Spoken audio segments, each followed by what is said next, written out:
Welcome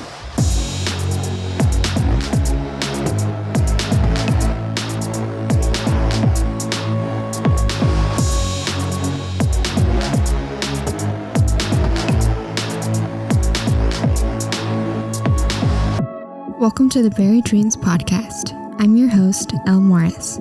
This episode, we have a talented fashion designer from Houston, Texas named Luis R. His contemporary collections for his brand Petra Stellam have couture elements within conceptual designs. For artist content and news on the latest Berry Dreams, follow us on Instagram at Berry Dreams Podcast. Enjoy. Thanks for being on my podcast. Yeah, thank you for having me. Yeah. What made you name your brand Petra Stellam? It was a name that stuck with me through high school. And me and my friend, we wanted to start a clothing brand, and we were just brainstorming a bunch of names, like a bunch of words that sounded catchy or sounded elegant, because we were really into Parisian fashion and very high end. So it was something that just stuck with us. And we didn't actually use it until later on in the future. I noticed on your page, the typography Petra Stellam, it had like a very nice, clean look to it, just like you would see for Gucci or Prada or all the major labels. Who are your favorite designers? My top two at the moment are Peter Du and then Martin Margiela. Martin Margiela, yeah, I feel like the whole creative director role can be so titillating. You said that you're not posting or doing the collections every season, right? Yeah, no, it's the Petra Stellam brand is definitely unseasonal, so that means we'll put out the collection whenever the collection's ready to be put out. Mm-hmm. Yeah, I think that's a better way of putting your stuff out there, because you don't have to stress so much about every season having something new. Mm-hmm. I used to want to be a fashion designer until I started studying fashion designers and watching, documentaries about the production and everything that goes into it. It's crazy. It's so much work. Yeah, it is. And I feel like when you're putting out multiple collections every year, or like you have a few collections every year, that definitely affects the outcome of how the collection is, because sometimes you miss deadlines and then you have to make up for that time, and you're just putting out whatever at that moment. So I just want to put out what feels right to me.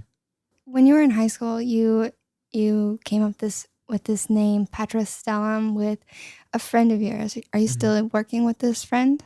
No. So the brand is now just me, but we are still friends. Yeah. Okay. Were they into fashion design with you back in high school?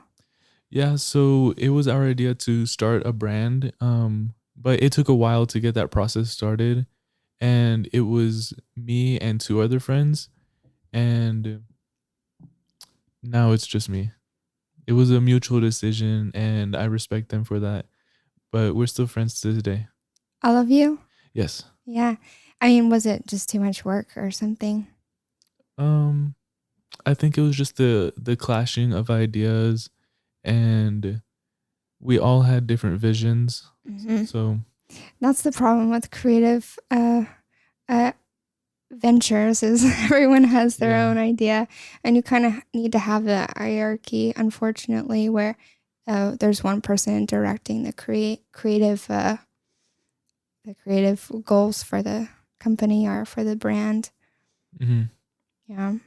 And after high school, in high school you told me that you first got into fashion design with a course. You were taking a woodworking course, and then you got into this fashion design course because you didn't like the woodworking. Yeah, I did not like the woodworking class at all. So I wanted to try something different, see what else they had, and they only had like a few seats left in the fashion design course. Like that was the only class they had.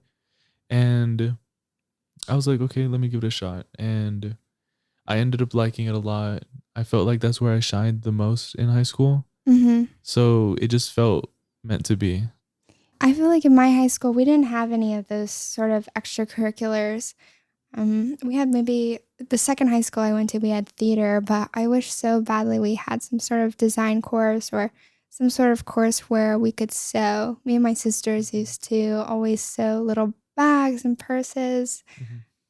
And my mom would always sew curtains. And I have a sewing machine now, and I got this little table here Mhm. in my room where I think I can start to play around and sew. I have like a big open space. So I kind of want to start practicing a Yeah, bit. DIY your garments, like, Yeah. get creative with it. Yeah. So I want to go to like the thrift store and because fabric is kind of expensive and just start tailoring my own stuff. And, maybe if I don't like it, I can just sell it or something. Mhm. So you do some reselling, right? Yeah, I am a huge archive collector, and I'll collect a lot of stuff from various designers and then post it on selling platforms. Sometimes just to have it showcase on there and get attention for the pieces, or just to even like showcase to other people like this piece exists, and there will be like a description. But if someone wishes to buy it, they can. Do you find good prices for these garments? And then how does that whole process work? Because you're finding your pieces online and then Mhm. it's just things that people are just giving away essentially. Not necessarily giving away for free, but it'll be for a good price. But it's very rare to find them for something that's like affordable and to where if someone were to buy it, I can make profit. But I have definitely found a lot of good pieces out there. You just have to search and see what you can find. Yeah, I usually go to the thrift store and spend like 6, 8 hours there, but I never find any designer pieces. I always find just like hand sewn knitted sweaters and Hmm.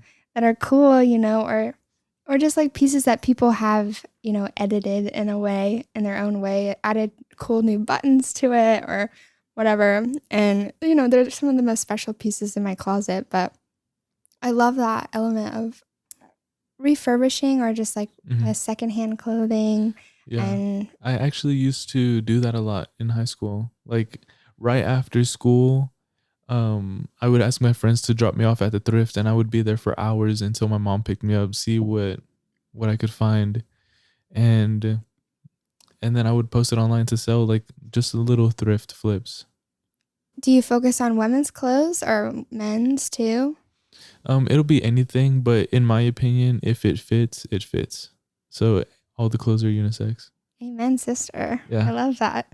Because I also wear menswear. I Hmm. like, especially those white button-up shirts that are kind of big and baggy. It's really nice to put like a Hmm. tighter top over it. Yeah, like what you're wearing now. Yeah. But I just got one. My aunt had like a bunch of bags of clothes when we went there, and she had this really big Ralph Lauren button-up shirt, and I love it because I've been wanting one for so long because I think that it's like just like a staple in the Hmm. closet.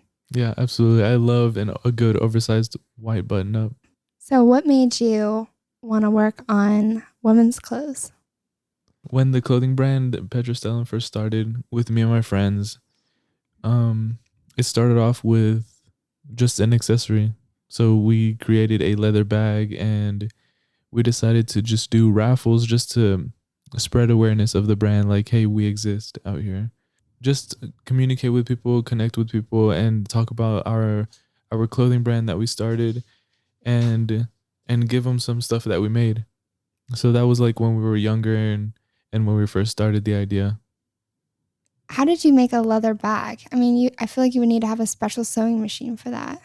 We just switched out the needle The size needle, yeah. for the leather.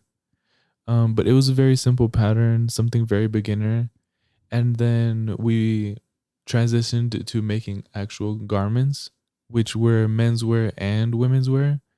And now that my friends left the brand and it's just me, I decided to transition to women's wear 100% And what have the challenges been for that? for the transitioning, Yeah, like I between mean, the just going fully into women's wear. the main challenges would be getting to know how the female body is as a man. So I it's the patterns are completely different, and understanding the curvature and the importance of that has been the biggest challenge, and because the patterns determine how the garment will turn out. Hmm. So it's very important, and I think pattern makers deserve a lot more praise than what they get. Interesting. Are you currently, when people purchase your garments, are you hand making them still, or are you working with a production company? Yeah, so I don't think we're big enough to move to a manufacturer since we're not getting that much volume of customers. So everything is still handmade and hand sourced. All the fabric is hand sourced as well, as long as the hardware. Hand sourced? Yeah, so that means like I'm going out directly and finding everything by myself. Are production facilities in the a part of the plan in the future? Oh, definitely. Yeah, I think it'll definitely help. It'll help a lot with the design aspect because I won't have to worry about, oh, how do I do this? How can I construct it this way? I'll just design the tech pack and may perhaps the patterns, and then I'll let them construct it, Mm-hmm. making the design process much easier on me. Do you ever do any pop-up shops? I did a pop-up shop a long time ago, in Houston, and it wasn't, a lot of people don't purchase. They rather come look at the pieces in person and just meet with you.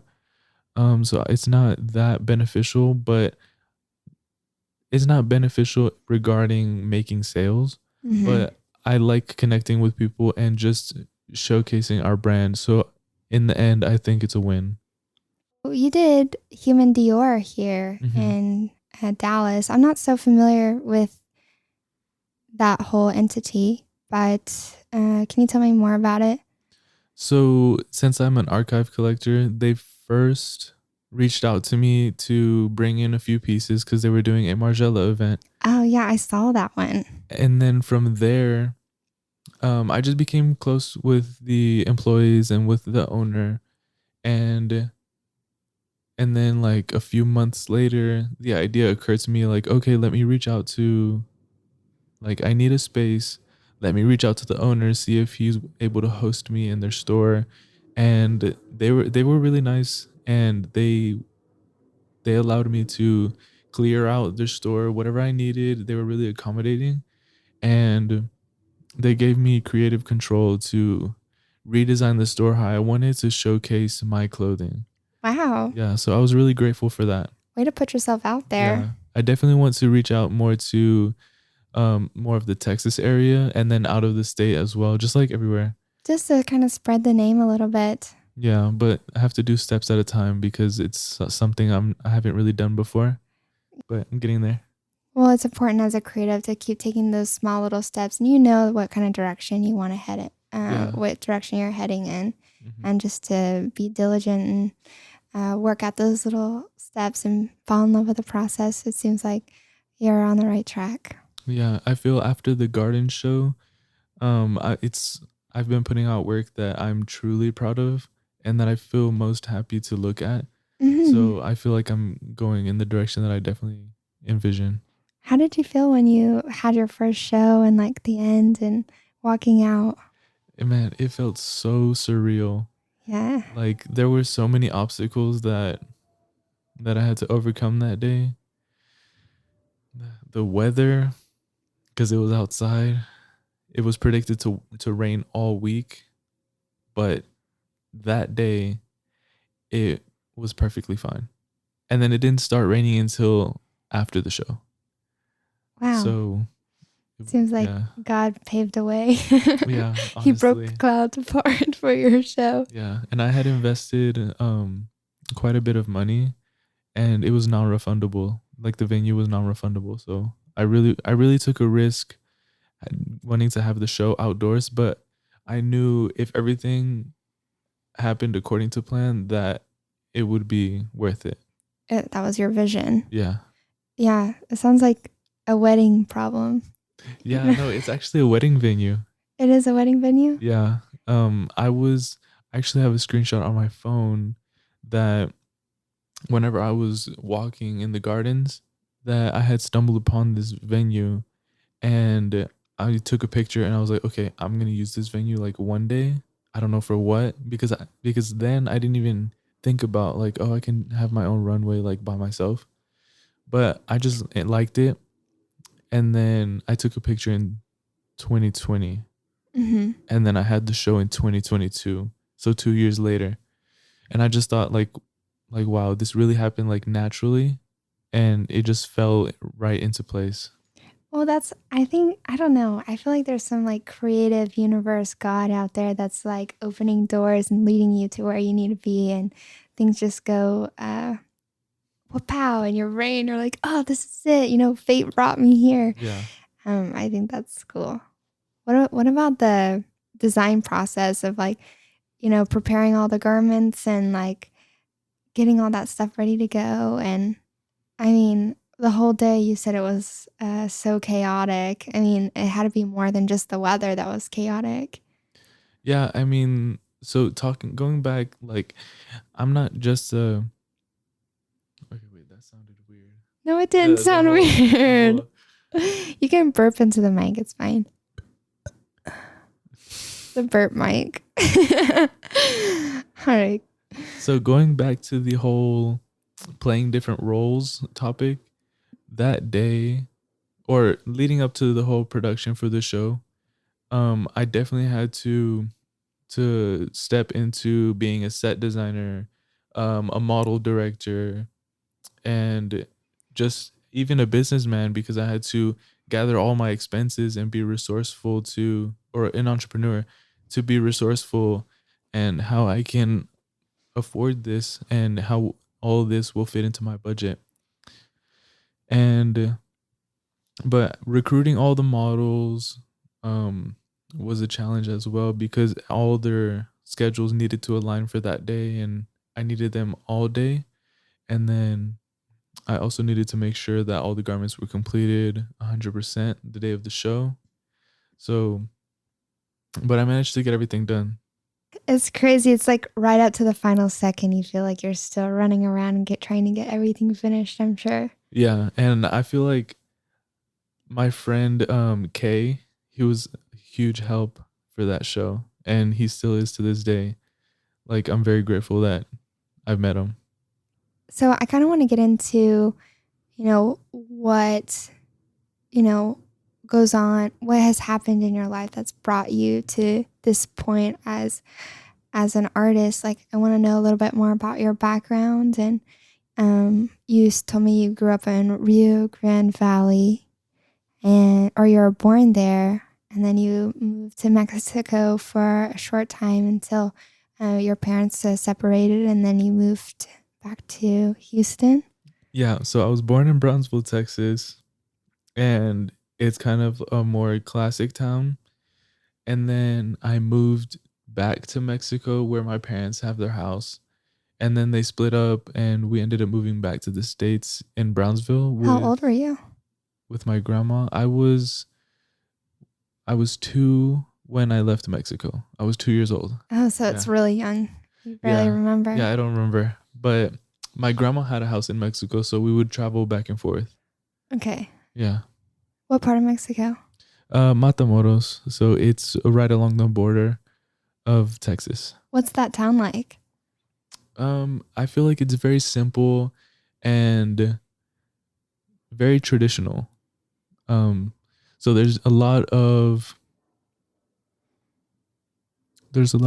traditional restaurants and just everyone working, and there it feels like one big community, like everyone knows each other. Hmm. Um, but it was a big city, like How many people? not huge I know like it's not huge, but not huge like Houston or anything, but how many people are living there? Like 100,000, 150,000? oh, I'm not too sure. Not Maybe even maybe that. more, More? maybe, Yeah. but Well, everyone, the Rio Grande Valley yeah, doesn't seem too big either. It's very yeah. spread out. No, but I think it's expanding. Like a lot more people are traveling there and moving there. Is So there anything cool to do out there? I haven't been there in a while, to be honest. I've never been there. Yeah. Is there like mountains or anything? I'm not too sure. I've Yeah, only been to Brownsville and to McAllen, Texas. McAllen.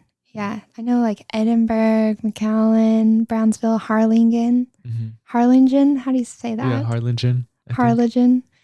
Um, and then you moved up to Pearland in Yeah. Houston. Yes. How old were you? At 2, right? 2 years old? I'm not too sure. I think I was like it was somewhere between In 2 or 4, maybe. those early ages. Yeah, I don't remember because I was so young. What was it like growing up in Houston, Texas? So I lived a lot of my childhood in Pearland. Mm-hmm. Um, my mom was working, so I was in daycares, after school programs, and I feel whenever I got to like towards Houston, towards high school, I would then travel to Houston, visiting my brother, spending my weekends there, going to stores, just meeting people over here in the city. And I feel like that was also like a part of me just becoming an artist. So I think that's just like just being exposed to the realness that goes on in the city. What kind of realness goes on in the city? So just like meeting different kinds of people with different attitudes and perspectives on certain topics, and I feel like being exposed to that at such a young age was helpful.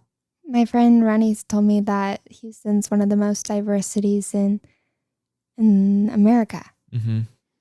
I mean, I don't know, like factually, I don't know, I have no idea. but I think it is personally. Yeah. Yeah.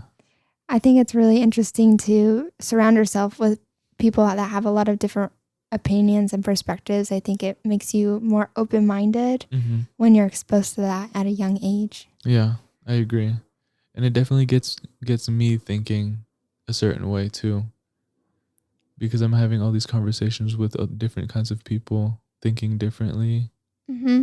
It helps you evolve and, mature in a way, in the way that you think. Yeah, agreed. There's a vendetta between Dallas and Houston. No, there isn't. Everyone says that there is. No, I love Dallas. I I love it. love I love it. Austin. I haven't been to Houston yet, and I want to go. Oh, you should. Yeah, it's Well, nice. now we're friends, and I'll come down there Yeah, and hang out. show you around. Yeah, you can show me around. Invite you to some events. Yeah, I guess at my job, there's like a Houston branch. So, Hmm. I mean, those would be the only people I would probably know to reach out to, but I don't know if I would reach out to them for a tour of the city. Oh no, I'll definitely show you around, and I'll introduce you to some people that I know. Yeah, that would be fun. I would like to know more of the artists down there too. Do you have a lot of Hmm. like a artist circle around there? Yeah, there's definitely like a well structured community. Like I said, there's a lot of artists doing their individual show. Mm-hmm. Yeah, so recently, at the beginning of 2022, there have been a lot of DJ events and more like after parties, but people would host their own events. And since Houston is a lot about music, it's a lot of DJs right now. And then there are also art galleries, like people will have their own art installations, and then they like to showcase their prints of photos that they took, stuff like that. Yeah, I love that. I mean, what do you think Hmm. about the Dallas scene versus the Houston scene in terms of art? I mean, I've only been to 2 events, and it was the Margiela exhibition with Human Dior, and then Melissa's Mhm. show. And both events, there were a lot of people, and I met like a lot. I met a lot of beautiful people that I just like enjoyed having that conversation with. So like, I just love meeting new people all the time because I just like getting to know people. Like, Are you like a human connector, like where you just love? yeah, yeah, I'm very empathetic. Really Definitely. got a good heart. Yeah. I asked Louise earlier how he identifies himself, and he says he's got a pure good heart, and I can attest. I can feel it. You have to have one to know one. Yeah, agreed. um. So, what is your source of inspiration? And How do you fill your creative well? It'll be from a little bit of everything. I enjoy vintage movies. Not vintage, but like I enjoy watching movies on VHS for the authenticity feeling. So it just like I enjoy having something like tangible. So like it feels more real. And to me, I like it makes the movie experience much more personal. I haven't watched VHS in a while. Yeah. I feel like, yeah, I guess it's film, so you Hmm. probably get a different type of picture. Hmm. Yeah, I remember we'd have to like rewind them at the end. I literally have not watched a VHS movie, and it's crazy to think that's vintage now Yeah. because that was my I know, whole right? childhood. I know, me too. Like Yeah, I was like right there. we had like two boxes like Hmm. full of we had like a door panel full of movies, and we had like a little box that had Yeah, all me the too. Disney movies Yeah, in it. Disney movies. Yeah. Yeah. As a kid. What kind of films do you watch on the VHS nowadays? Now, um, I enjoy David Lynch, Twin Peaks. So Oh, I have it's that on so good. VHS. Yeah, it is really good. But he's one of my top favorite artists for sure. Um, He has a good book out called Creativity, Consciousness, and I read that. you read Yeah, it? I actually haven't. Oh, I love No, that it's book. really good. Yeah. Um, the way he wrote that, it's very simple, but it speaks to you. So like the things he say is very short and simple, but it speaks to you and it kind of gets you thinking. So that's what I enjoy about it. Um, but as for the movies, um, I also enjoy Breakfast at Tiffany's. I That's like a that a good lot. one with Audrey Hepburn. Yeah, I think that's one of my favorites on VHS. Yeah, I like that movie. Um, with the David going back to the David Hmm. Lynch Twin Peaks, he brings in such a spooky element. Yeah, Sometimes it makes me really scared. yeah. You No, know, just the psychoticness. it's because of everything. Like I guess that's like how in fashion, like same with movies. It'll be the framing, the music, the actors, what they say. So it'll be different kinds of elements that together it creates like a tone. The light, you Yeah. know. Yeah. It is true, and that's what he kind of talked about. I remember in his book about how important all these little pieces are to creating the tone Hmm. of a scene. Yeah. Did you actually read the book too? Yeah, I read the whole Oh book. wow. Yeah, Yeah. and it was good. I liked it. So the books that I was gonna recommend to you Yeah. it's called The Power of Now, Hmm. and then he has like a sequel to it called The New Earth. It's by Eckhart Tolle. I think these two books are really interesting in terms of Hmm. learning about that consciousness aspect that David Lynch like covers in that book. Hmm. And then there's The Artist's Way by Julia Cameron. This we've talked a little bit about little things that are important in the artist's path that are like just doing and starting, and then um, doing it by increment, doing a little Hmm. bit each day. It doesn't matter if you're writing 200 words or, you know, I don't know, editing 5 pictures. Hmm. It's just those increments that really matter. And I think that David Lynch kind of touches this. It's like action and reaction. And Hmm. that's like a famous thing in my mind Hmm. that really stood out to me that David Lynch said is uh, just do the brushstroke and then you can react, react. And it's about action and reaction. Yeah. Because you can plan something and it might not turn out how you want to. So you kind of need to adapt to that and figure out how like problem solve how can I make this better? How do you implement this, action and reaction and doing little bits of increments every day? I mean, in your life, it can be in high school, it could be in college, it can be today as you're working in your current brand. How do you apply that? Or have you applied it? Yeah, well, when the brand first started, I knew that I just wanted it to become something. So in order to do that, like I need to put out clothing. I need to get myself out there. And it just started by creating the first design, and and then from that I was like, okay, let me see what's next.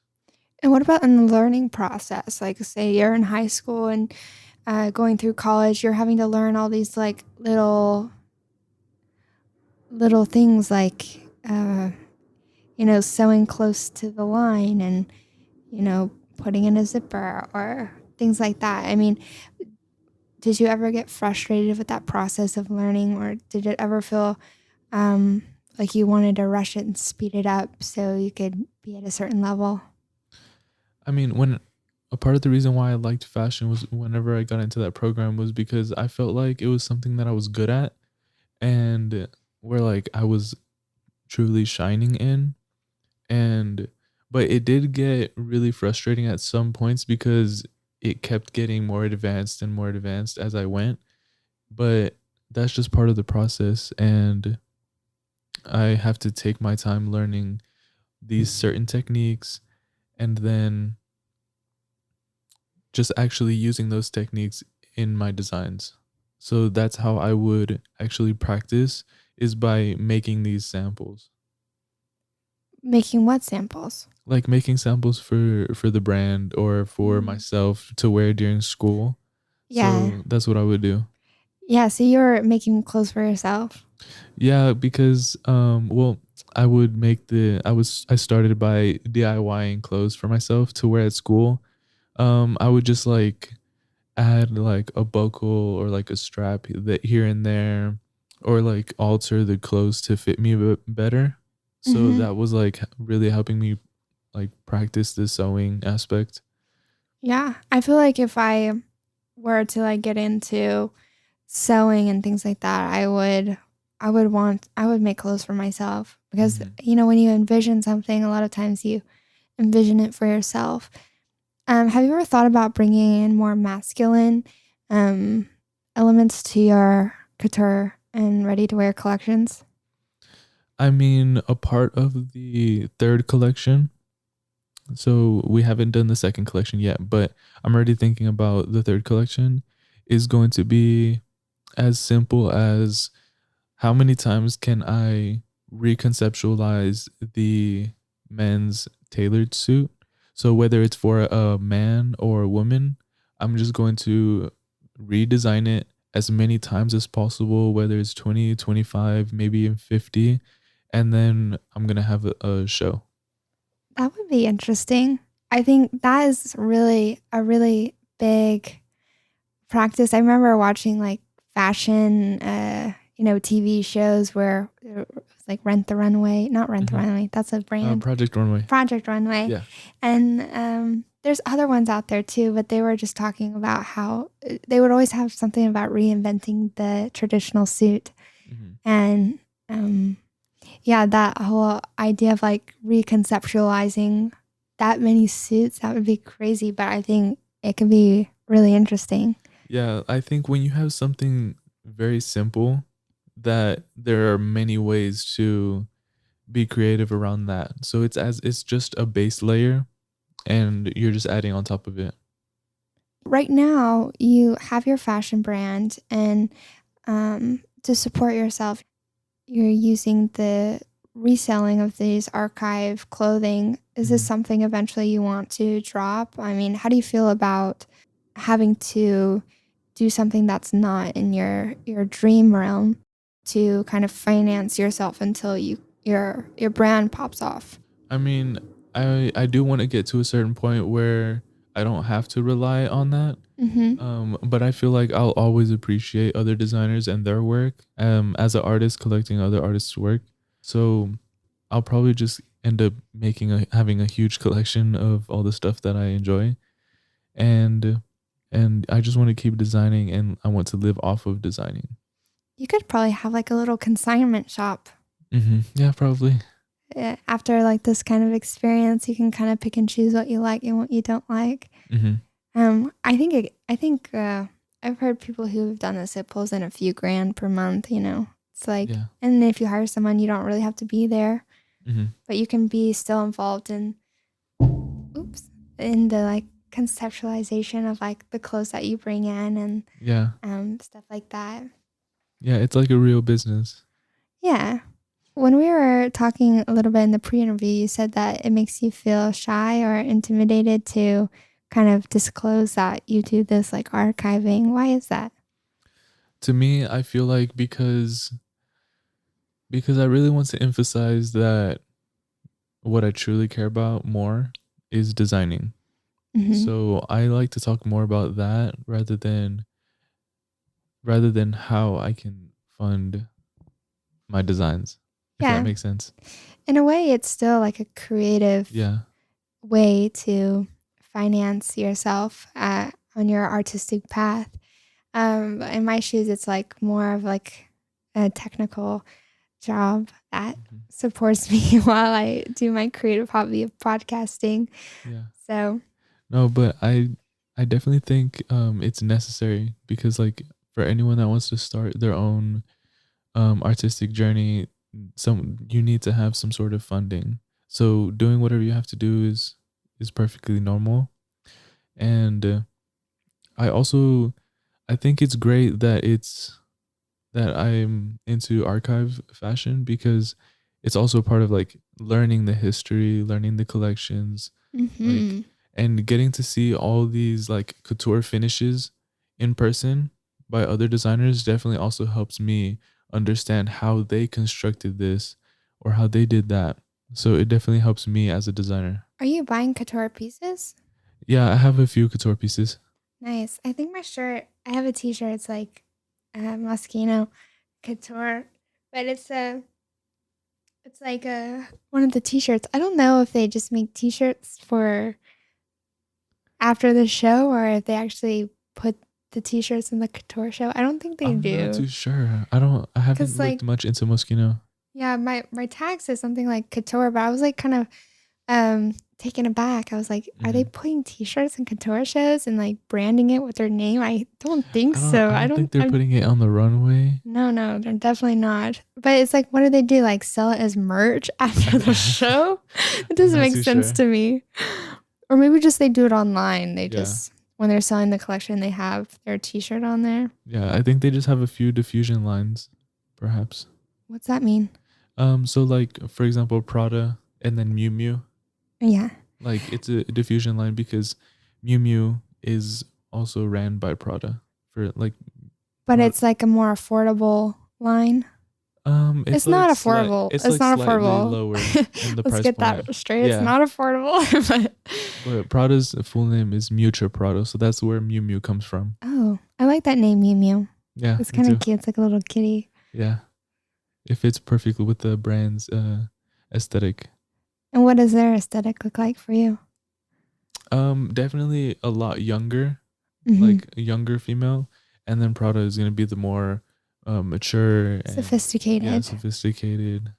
It is very sophisticated, but I like it. I Yeah, like Prada a lot. yeah, me too. She's doing great.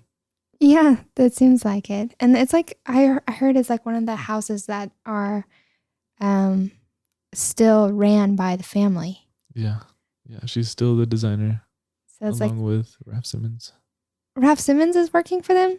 Um, I think they're designing alongside each other Oh, for the okay. collections. 'Cause I saw Ralph Simmons. He ended his house, or Hmm. did he find another creative director? Or did they close Oh, completely? they closed it completely. I believe. I'm pretty sure. Yeah, that's what it seemed like. Why? I have no idea, but I think like for example, Martin Margiela, he stopped designing in 2009. But I think it's because like once you get to a certain point, you've accomplished all that you've accomplished, like all that you've wanted to, and Yeah, you want to venture out doing something else. yeah, that would make sense. I mean, just all that pressure too of doing season after season and being on that schedule every year. It's every few months. It feels like you're getting 50 new gray hairs Yeah, because of I all the know. stress. Yeah, the runway shows are very stressful. So I think like the fact that you're doing this non-scheduled thing is like Hmm. really. impressive. I was talking to my therapist about, I was putting a lot of pressure on myself to be so, if I didn't get the podcast recorded and published every 2 weeks, that I would feel like, um, like I failed. Mm-hmm. And, but then at the same time, it's like, I know I'm going to keep doing the podcast. And, sometimes it's just not the right timing for me in my life. And to try to keep it fun Mm-hmm. and not try to make it so uh, try to not to make it like a job, like a burden on my shoulders. Like I want this creative hobby to be fun, and I want to be able to connect with artists and also share that with other people, but not be so strict about when I have to do it. Yeah, because once you put a deadline on yourself, I mean, it can be a good thing and a bad thing. Hmm.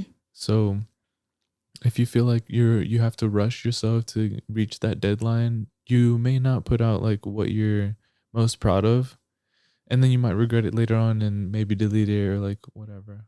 Yeah, well, I feel like especially in fashion, you come up with this concept and this idea and this design, and you take the steps, and sometimes it's not enough time to Mhm. realize that vision fully, and you're scraping a, off a lot of like what could be by scrunching it all into the short timeline. Mhm. So, yeah.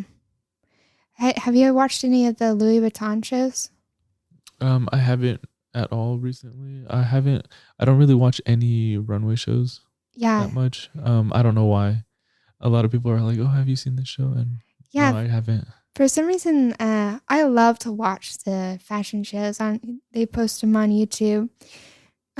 It's really interesting to see how all of them, you have the elements of, the fashion design and like, the models and the runway, but then there's that whole other side of production Mhm. that a lot of the designers are going in the direction of like putting on a full on production, literally. Like like the models are dancers now, and Mhm. they're like rolling around on the floor, or they're doing like acrobatic stuff. And then they'll have like, I don't know, Tyler the creator did the music direction or something for Louis Mhm. Vuitton show, and it was so cool. They had a symphony, and then all of the models were like doing really cool dances, and it was just very abstract, and they were just walking everywhere, and it was so cool. And then Tyler the creator was like riding around on a little bicycle, and Yeah, I actually saw a small video of that, and I think that's like when I think we're at a point where runway shows are now like they've always been a way to showcase your work, but you can definitely like start like people have started to get as creative as possible. Like you said, creating actual choreography and concerts during the runways. Like people are starting to get very creative with how they showcase. yeah, which I think is really cool.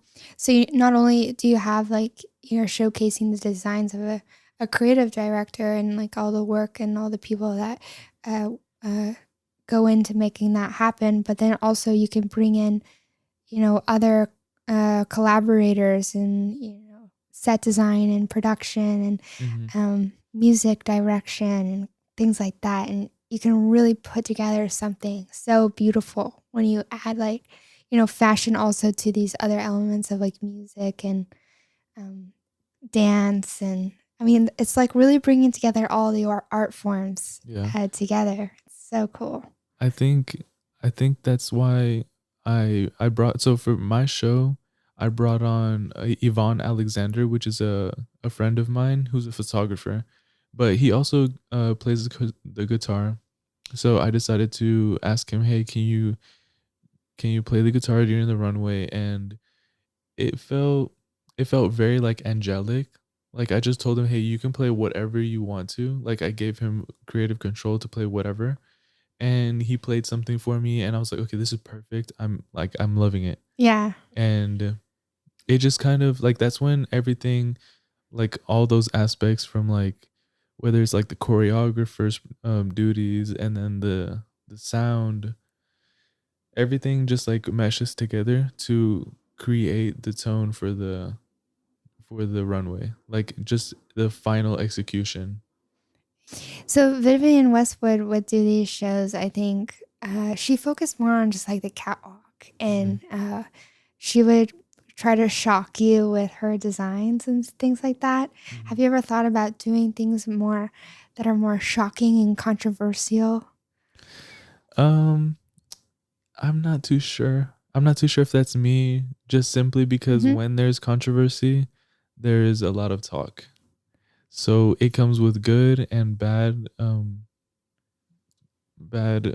conversations, because people can spin things certain ways. So it's all about like perspective and what how they see things.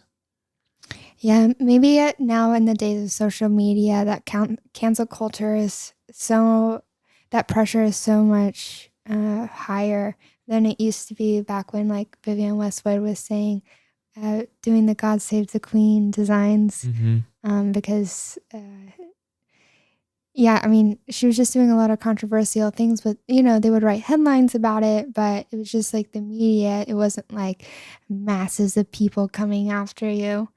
But in a way, when you do something controversial, you get people to talk, and I think it does like spread the word. I mean, Mm-hmm. I remember I grew up in Sweetwater, Tennessee, and it's like a 6,000, or at the time it was like 6,000 people.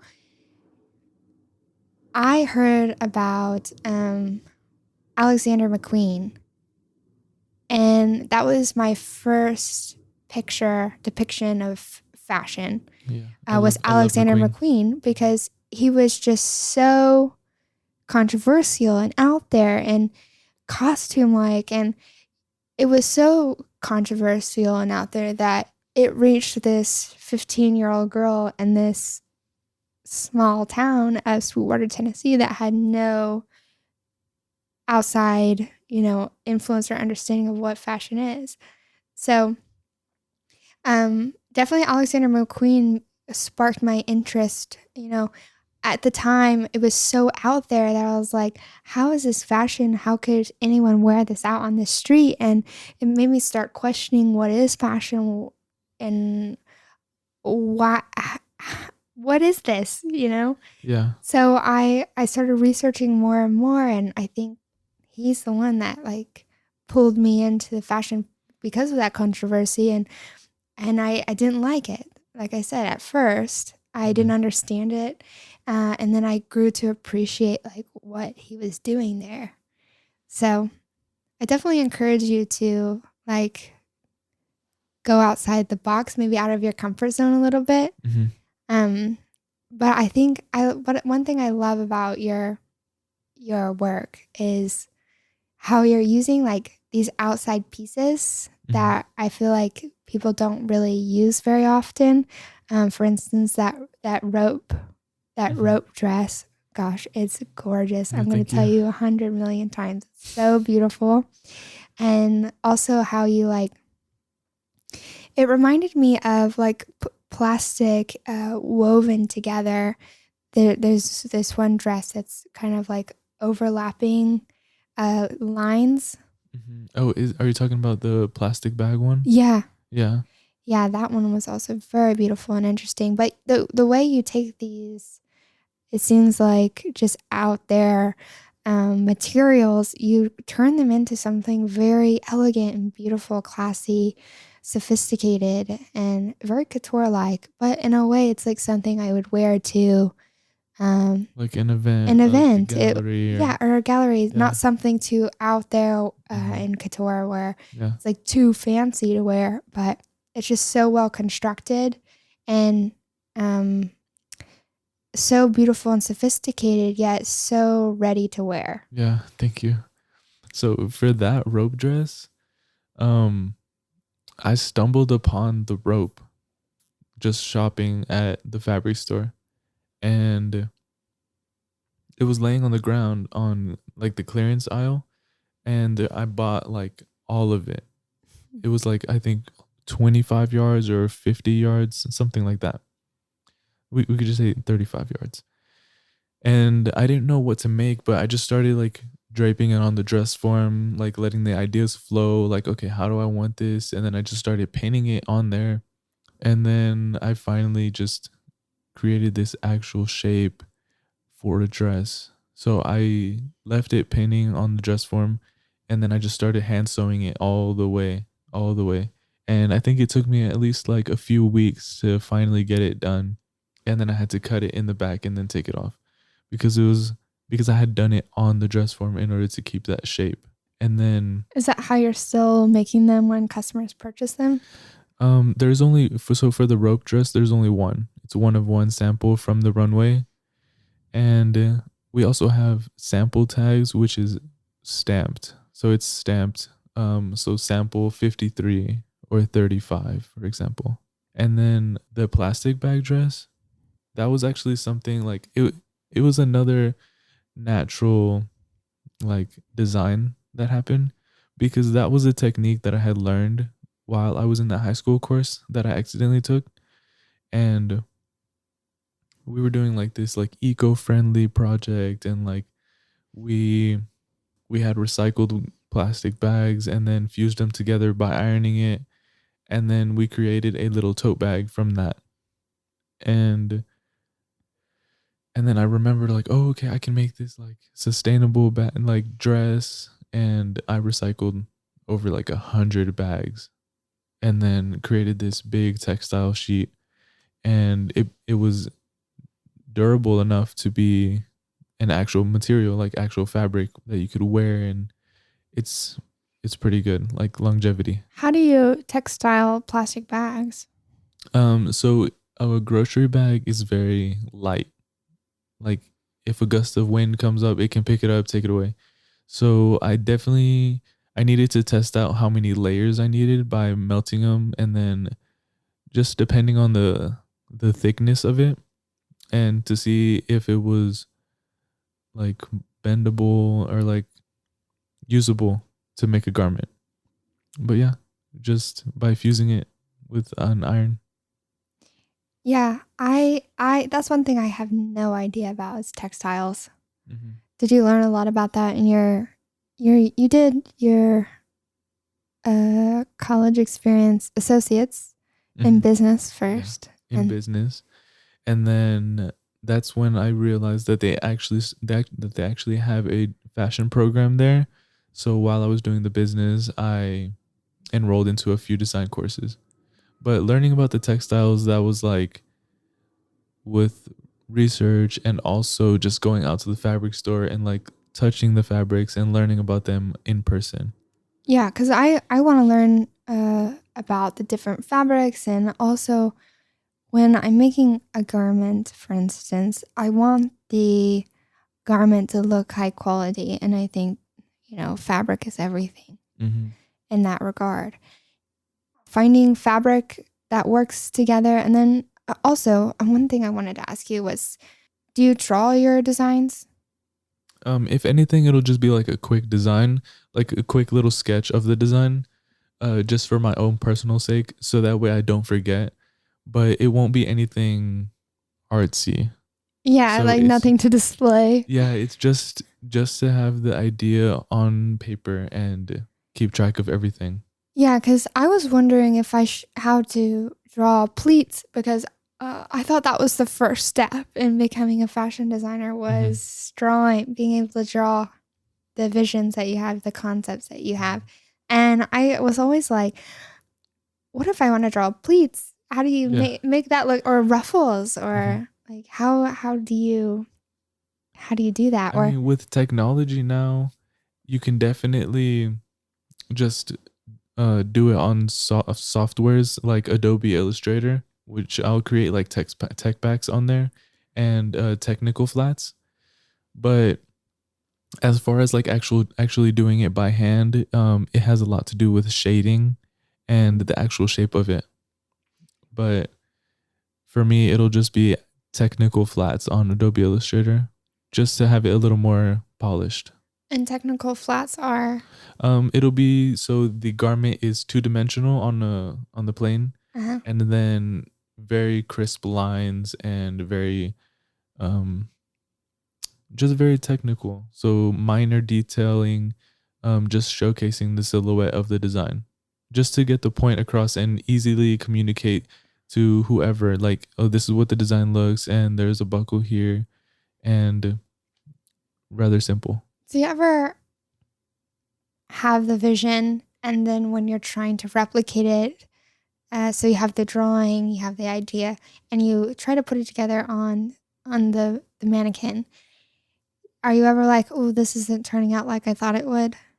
Yeah, I mean, definitely, I'll have some ideas in my head that once it reaches the point where like I'm putting it on mannequin and it's starting to not look good, um I'll try my absolute best to see how I can alter this and make it better.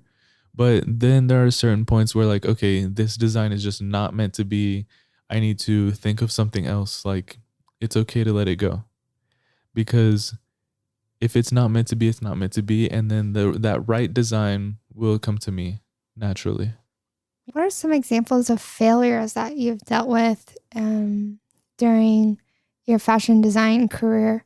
And how do you like keep going forward after the failures? Like, are you dealing with self limiting beliefs? Do you feel ever vulnerable to put your work out there in terms of like failure and like negative thoughts? And how do you power through that? So I would definitely want, like, when I put out my work, I want it to be like how I envision, and I just try to ask myself, like, does this align with what I'm trying to accomplish? And there have been a lot of moments where I've made a dress, like, for example, for the garden show, like when I'm prepping, um I made this dress that just wasn't working at all. And I only had like a month or two before the show, so I had to redesign a complete new dress, and which I felt like aligned more with what I was trying to go for. What about the aspect of like self doubt? How do you deal with that? So yeah, there will definitely be moments of like self doubt whenever I fail or feel like I've done a mistake, but I just have to progress, like continue to apply pressure and learn, like how can I make this better? Like, is there a way to fix this mistake? How can I learn and actually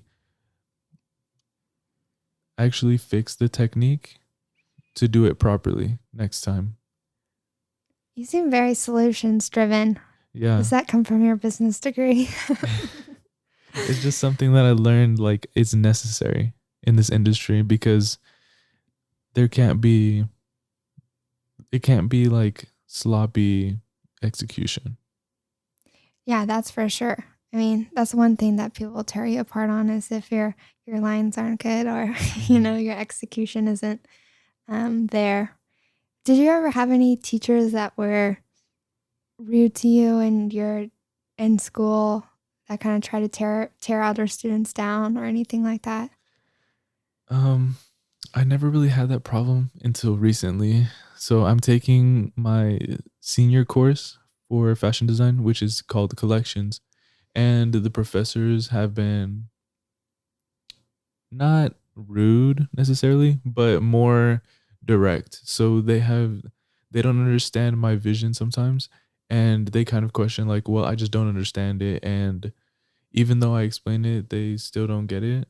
And but I don't think that really matters, because not everyone is going to understand and not everyone is going to appreciate, because you can't please everyone. So I think you just have to do what you enjoy doing, and when you connect with those people, you just connect with those. And but my professors, they I feel like they do it out of love, because they Mhm. want you to get better. They want you to expand more on the story that you're trying to tell. So like, what's the narrative behind the designs? Like, what's the intention? Yeah, I think sometimes also they want to thicken your skin Yeah, for the it's real world. tough love. It's tough Yeah. love. Yeah. I mean, not all of them do it in the right way, the tough love, but seems like in your case, I think you have the right perspective about, not taking everything with a grain of salt, and keep keep moving forward with what you're doing, and what your vision is, because it's your creative journey. It's not theirs. You get to decide. Yeah, exactly. I want to ask you Mhm. about your very dream. So this can be, I want you to talk about it in a visual way. Like, if you close your eyes, where do you picture yourself? So what are you working on now, and what goal is that trying to satisfy in the short term? And if you could see yourself in the future as the ideal artist, like you've reached everything that you wanted to reach, and you're ready to, you're done. I mean, where do you think that point is?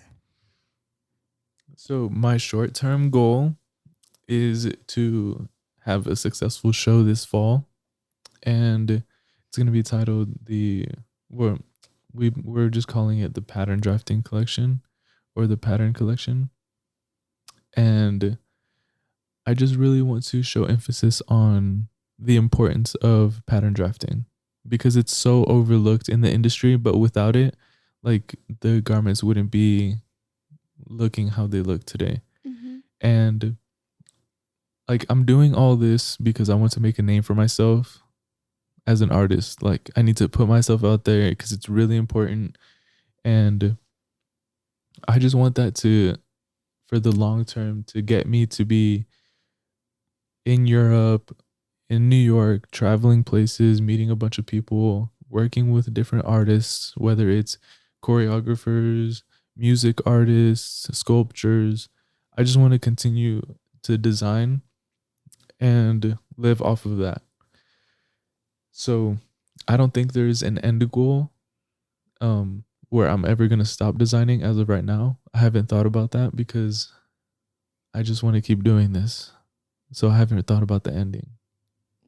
Maybe not so much the ending, but like, what's like something big that you want to accomplish? Oh, something Like big I want to like accomplish? a dream, like, oh, it'd be a dream come true to be on the Up Next designer account, or Oh, okay, gotcha. something like this. Or, it's like, oh, you've made it Hmm. when you hit this point.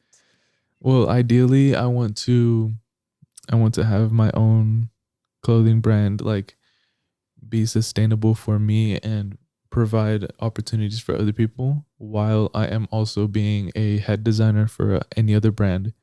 I don't know what brand yet, but I need to make a goal. I saw one of your pictures that you sent in to me had Vogue written on it. Were you published in Vogue? So that was a photo that my friend Ivan Alexander took, and he published it to Photo Vogue, and he was featured on Photo Vogue. But I was reposting it because um the knit top was from the brand. It has what do you call that when it's like fluff at Like, the mohair. the mohair? Yeah. Yeah, the mohair at the top. You like that? Yeah. So I've seen it on a couple things. yeah, I taught myself how to knit for the collection that I had at the garden. Nice. Yeah, so I definitely wanted to experiment a lot. Are there any other sorts of skills that you want to learn in terms of fashion design? Because you dip your feet in all of the waters. You're in fashion design, you're in just the whole process, from pattern making to sewing to tailoring to the fashion show when it comes along, also the business side. So you're working on the social media, you're working on probably the web page and making Hmm. sure that content is updated. It's a lot of work. Yeah, it is a lot for one person. But talking about knitting, something that I want to learn is how to crochet. But even though, like, I feel like it's difficult because my muscle memory is so used to knitting, that's gonna be hard. But also with technology, I think doing like CADs and more professional tech packs is something that I want to get into, because it's gonna be a lot more necessary in the future. Tech Oh, tech Yeah, packs. technical Uh, yeah. yeah, the thing on Adobe Illustrator. Yeah. Yeah. What about suit tailoring? Oh yeah, I need to get into tailoring as well.